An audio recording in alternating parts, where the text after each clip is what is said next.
En este muro existe una baldosa que se ha roto y es una excelente oportunidad para revisar las claves de una reparación. Si el trabajo no se realiza correctamente, podrá terminar por verse afectada toda la zona y deberá reemplazar un área mucho mayor. Acompáñenos a este taller para descubrir paso a paso cómo realizar esta reparación como todo un especialista.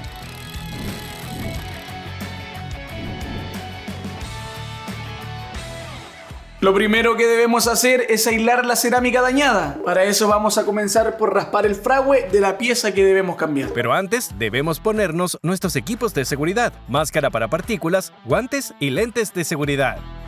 Gracias, maestro, ya estamos listos y protegidos. Para eliminar el fragüe debemos ser prolijos, ya que queremos remover cualquier elemento de contacto entre una pieza con las demás. La herramienta que usemos dependerá del daño de la cerámica. Si la cerámica está muy dañada, con trozos faltantes, despegada, golpeada o se escucha vacío, basta con un raspador de fragüe. Ahora, si la cerámica está muy adherida, nos podemos apoyar con una multiherramienta eléctrica o un esmeril angular con disco de corte. Ahora, comenzamos a retirar los trozos de cerámica. Sacamos cualquier pedazo que pudiera estar menos adherido. Para todo el resto y facilitar la tarea de sacar la cerámica, marcamos una X con el esmeril.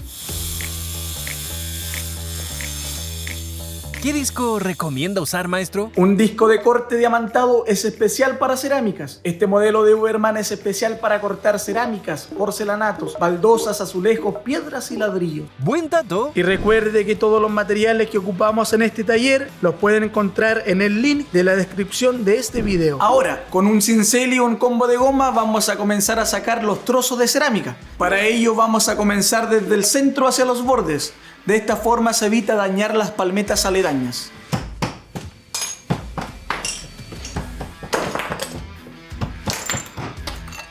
Los golpes deben ser precisos, pero sin fuerza.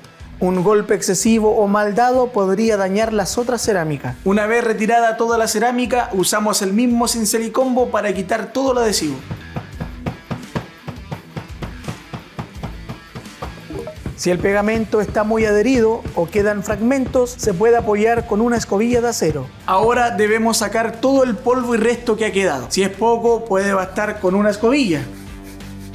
Si queda polvo o fragmentos, podría ser que el adhesivo no se pegue bien. Ahora aplicamos adhesivo para cerámica de muros interiores, pasta especial AC. Revolvemos muy bien el contenido del envase. Antes de aplicar, usamos un atomizador para humedecer el muro. Aplicamos adhesivo cerámico usando una llana dentada en ambas superficies.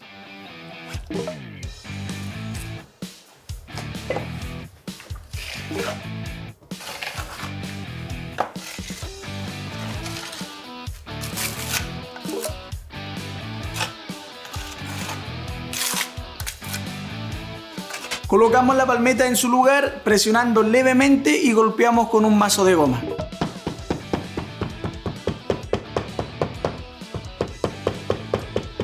Ajustamos la ubicación ejerciendo presión y retiramos cualquier excedente de adhesivo que salga entre las juntas.